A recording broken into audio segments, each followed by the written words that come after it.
Hey, what's up, everybody? I'm DJ Sixsmith. Welcome to Sit Down. Mayor Pete Buttigieg here with us, former presidential candidate, former South Bend, Indiana mayor. Mayor Pete, how are you?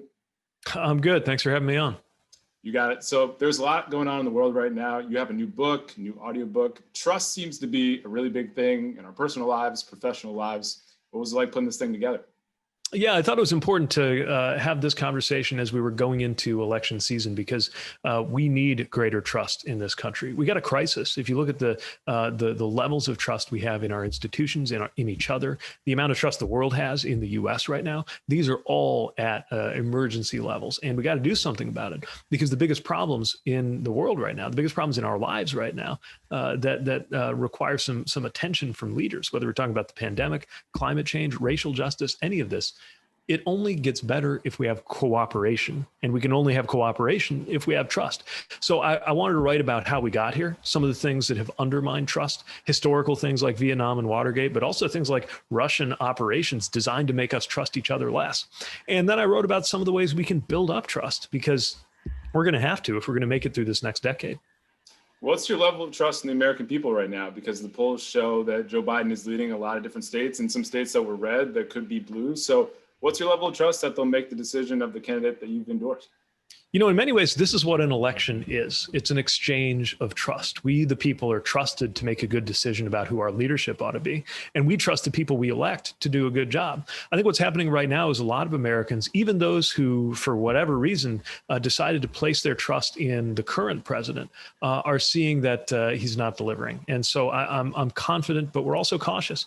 Look, polls have Joe Biden winning this election, but polls are just polls. They don't mean anything unless we actually vote. And so it's going to be very important to make good on the lessons of the past and deliver every last vote for those who want to see change.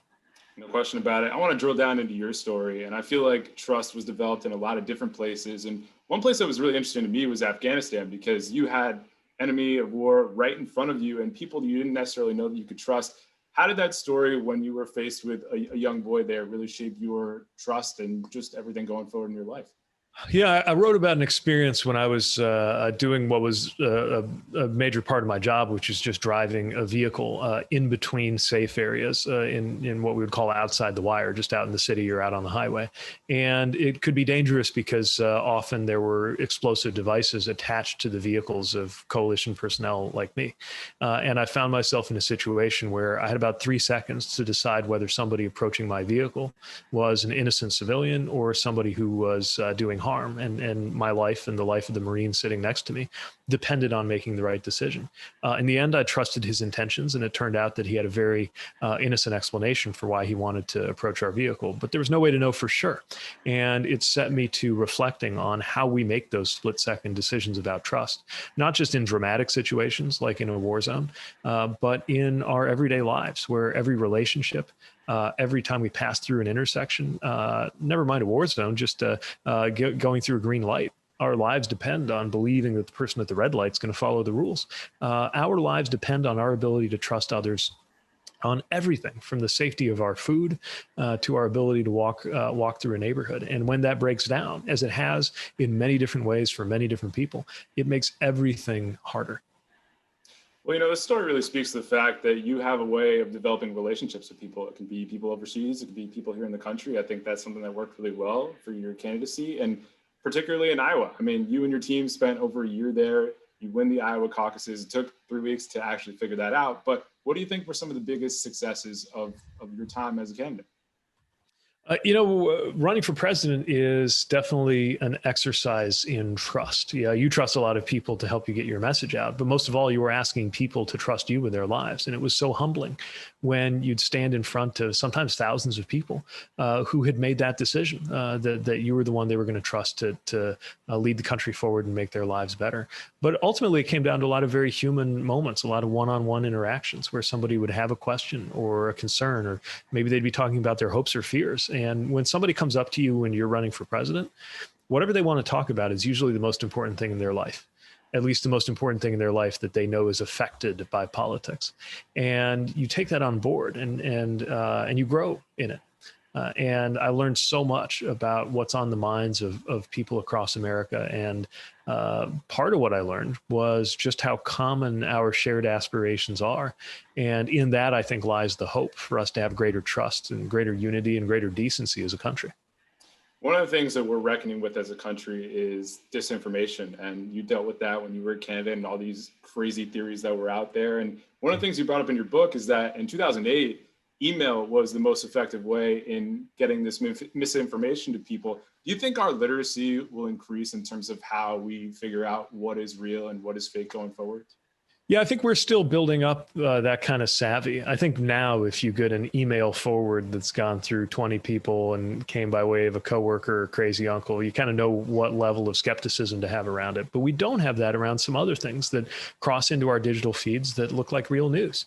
And so we've got to be much more savvy, much harder targets for disinformation. And I write in the book about some of the ways that we can do that. And, you know, humanity's gradually figured this out on a lot of things. I think we've gotten smarter about TV ads. We got smarter after the printing press came out about deciding whether to believe everything you read. We haven't quite figured that out when it comes to social media. And it's why not only do the social media companies need to step up and take greater responsibility and perhaps be regulated as well in a way that's consistent with free speech, but ensures that they are responsible for what they put out there. But no matter what we do on that side, a lot of it's up here. A lot of it's us as consumers being smarter about the things that are being thrown our way. Well, Mayor Pete, you got a lot of good stuff going on up here. Harvard obviously played a huge part in that. What was your most memorable experience at Harvard and becoming a Rhodes Scholar?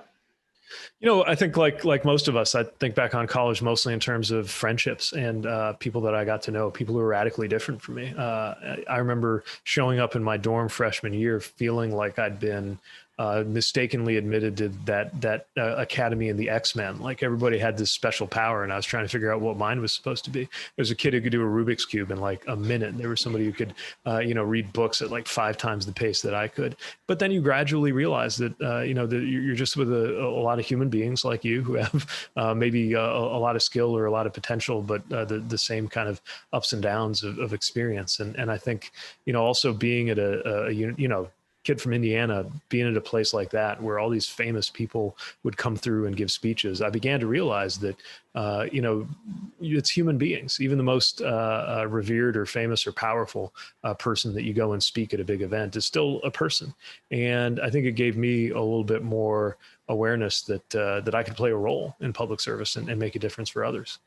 You've played a great role and you've had a really interesting journey. And I'd love to talk to you too about your faith journey, because obviously with Amy Coney Barrett getting ready to be nominated, faith is a big thing right now for a lot of different people. And your faith looks different than hers or Mike Pence's. And you've said before that your marriage is potentially threatened by this as well. So how are you and your husband feeling about everything going on? And even just, putting that in a spiritual context right now? Yeah, it's a real concern for us. I believe, and this is just my own faith tradition and my own personal experience, that my marriage is something that moves me nearer to God, that experience of love. And thankfully, we belong to a church that was accepting, and we were able to get married in the church that was important for us. America is a country that was largely built around people seeking free exercise of their faith. And what's so important is for people of every religion or of no religion to know that they stand equal in this country. And where we get into so much trouble is when someone thinks it's okay to impose their interpretation of their religion on others. I think there's actually a moment of awakening right now where moral values, religious and otherwise, can and should be brought up, but in a way that calls us to look after the marginalized and do better by those in need, never as an excuse to harm or to discriminate. One of the things I love about today is that we're just refocused on, everything going on with racial injustice, with faith, also with the economy, and what's going on Wall Street doesn't define necessarily what's going on Main Street. So if Joe Biden is elected, when you think about the economy, how would another stimulus bill help people? And what's most important for a Biden administration to address right now with the economy? Well, I think what you'll see is a focus on the economy as it hits our lives, not just the stock market, because that's not enough. For the wealthiest people to be doing well might lead to good overall economic averages, but it doesn't actually mean we're better off. And, in many ways, people are actually worse off even before the pandemic started, just in terms of the ability of somebody working full time to be able to get by. So what you're going to see is a focus on economic growth, yes, a focus on job creation, also a focus on making sure work pays, that wages are fair, that workers can get ahead, that childcare is affordable, the basics that we need in order to do well. That's the definition of a good economy, not just whether it's going well for billionaires or looking good as numbers on a page. The economy is something that plays out in our lives, our livelihoods, our neighbors, our kitchen tables, like Joe Biden was talking about in the debate the other day. And that's where the focus, I think, will be in a new administration, rightly so. I want to end with a couple personal stories of people you crossed paths with. Jimmy Carter and John Lewis are two people you brought up in your book. What was most memorable about your time with those two men? By a remarkable coincidence, the last day of my campaign, in two different locations, I wound up spending time with both of these extraordinary men.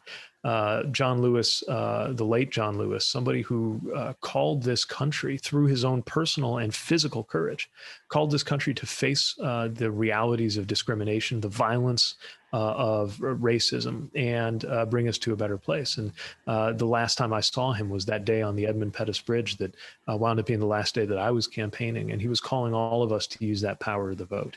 That morning, I'd had breakfast with Jimmy Carter.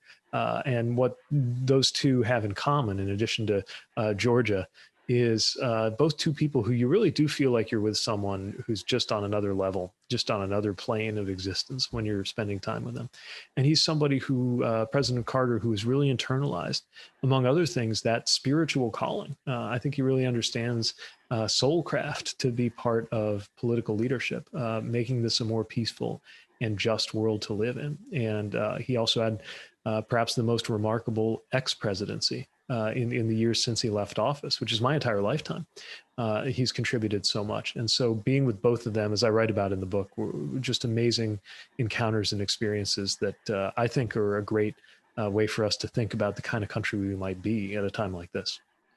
Trust is out right now in paperback, also Simon Schuster audio. Pete, you got a great audiobook voice, man. Really enjoyed listening to it. Thanks so much for the time and best luck with everything going forward, all right? Thanks a lot. Great speaking with you. Take care.